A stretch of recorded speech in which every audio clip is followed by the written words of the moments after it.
এই ছেলে, মনে রেখো একটা কথা, যেদিন তোমার বিবাহ হবে সেদিন থেকে তুমি তোমার মাকে আর ভালোবাসতে পারবে না। যেদিন বউ বাড়িতে আসবে সেদিনই তোমার মাকে আর তুমি ভালোবাসতে পারবে না। পরিস্থিতি তোমার উল্টে যাবে।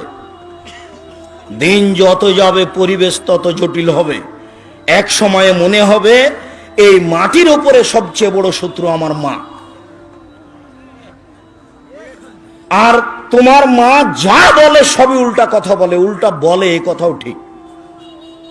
আরে টাকা দিয়েছো তুমি ফল খেতে, টাকাটি তোমার মা তোমার বড় বোনকে দিয়ে পাঠিয়ে দিয়েছে। মা সেদিন যে টাকা দিলাম, ও টাকা খরচ হয়ে গেছে, কি করলেন? টাকা তোর বড় বোনকে দিয়ে দিয়েছি। আরে আমি আপনাকে ফল খেতে দিলাম, টাকা দিলাম ফল খাওয়ার জন্য, আর আপনি টাকা দিয়ে দিলেন মানে?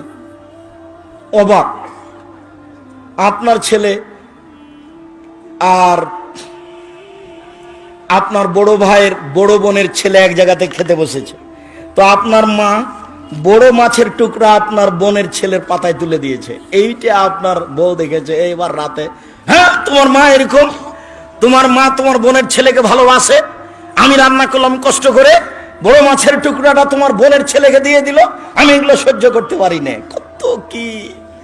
আপনি সন্ধ্যায় এসে দেখছেন আপনার মা বিছানে পেশাব করেছে, উঠতে পারে না, বিছান গন্ধ করছে।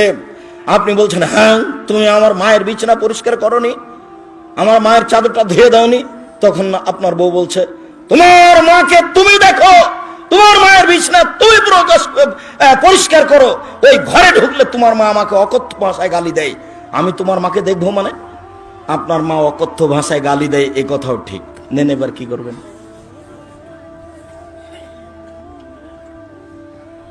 এত কিছু করার পরেও মা যে ঘরে থাকে সেই ঘরে তুমি জোরে হাঁটতে পাবো না। আমি বলিনি, আল্লাহ বলেছে।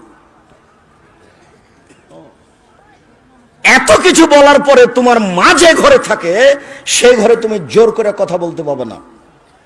ফালা তাকুল্লাহুম উফফিন ওয়ালা তানহারহুমা, এই কথা বলতে পাবো না। আল্লাহ নিষেধ করে দিয়েছেন, এটা নগদ অর্থ।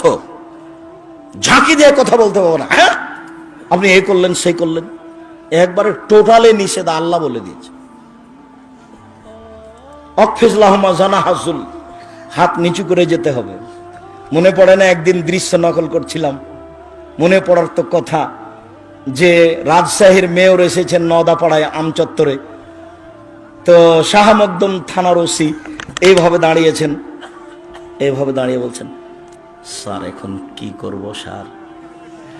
তা আমি তো দৃশ্য দেখে অবাক হয়ে গেলাম। আমি তো পাশে বসেছিলাম সেই দিন, যেটা ব্যাপার কি, এটা তো ছিল মায়ের জন্য, এইটা কি করে মেয়র পেল?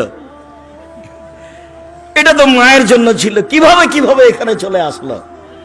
অথচ মায়ের সামনে এভাবে যাওয়ার কথা আল্লাহ বলছে। আবার বলছেন শেষের দিকে, অকুর রব্বির হামহুমা কামা রাব্বায়ানি সগীরা, হে আল্লাহ তুমি আমার পিতা মাতাকে ওইভাবে দেখো বাল্য অবস্থায় আমাকে যেভাবে দেখেছিল, যার কারণে আপনাকে আমি সলাতের শেষে সালাম ফিরার পূর্বে একটা দোয়া পড়ার জন্য পরামর্শ দিয়েছি, মনে আছে কি? রব্বির হামহুমা কামা রাব্বায়ানি সগীরা। আর এটা যেন মনে থাকে এর জন্য কি বলেছি বলেন তো দেখি? জাযাকাল্লাহ খায়ের। 2 রাকাত সালাত আদায় করতে হবে। 2 রাকাত সালাত আদায় করে আল্লাহকে বলতে হবে, আল্লাহ তুমি আমাকে এই দোয়াটা বলার তৌফিক দান করো, আমি যেন না ভুলি। সব সময় সালাত শেষে সালাম ফিরার পূর্বে রব্বির হামহুমা কামা রাব্বায়ানি সগীরা এই দোয়া বলার জন্য আমি আল্লাহর কাছে 2 রাকাত সালাত আদায় করে সাহায্য চাওয়ার জন্য বলেছি পৃথিবীর সকল দিনী ভাই বোনকে। সম্মানিত দিনী ভাই বোন, আল্লাহর নবী বলেন, চিরদিনের জন্য মায়ের অবাধ্য চলা হারাম, চিরদিনের জন্য মায়ের অবাধ্য চলা হারাম। শোনো, আরো তোমাকে সতর্কতার সাথে বলছি, তুমি বারবার পেশাব করছো, তুমি বারবার পেশাব করছিলে বিছানে, তখন তোমার মায়ের জন্য একটা জায়েজ ছিল একটু হাসি মুখে আঘাত করা, এই অত পেশাব করিস কেন রে, এইটা তোমার জন্য জায়েজ ছিল। এখন তোমার মা তোমার কোলে, তোমার মাকে তুমি এইভাবে বলতে পারো না, কি যে করি, এত পেশাব কেমনে পরিষ্কার করি, হ্যাঁ কি যে করি, যখন তখন পেশাব করছে, এরকম কথা বলার সুযোগ নেই। একদিন তুমি ছিলে তোমার মায়ের কোলে, এখন তোমার মা তোমার কোলে। গোসল দেওয়াবা তুমি, কাপড় পরাবা তুমি, কাঁধে করে মেডিকেল নিয়ে যাবা তুমি, কাপড় পরিবর্তন করে দেবা তুমি, তোমার মায়ের সবকিছু তুমি করবা। আল্লাহ তাআলা চিরদিনের জন্য মায়ের অবাধ্য চলা হারাম করে দিয়েছেন। 2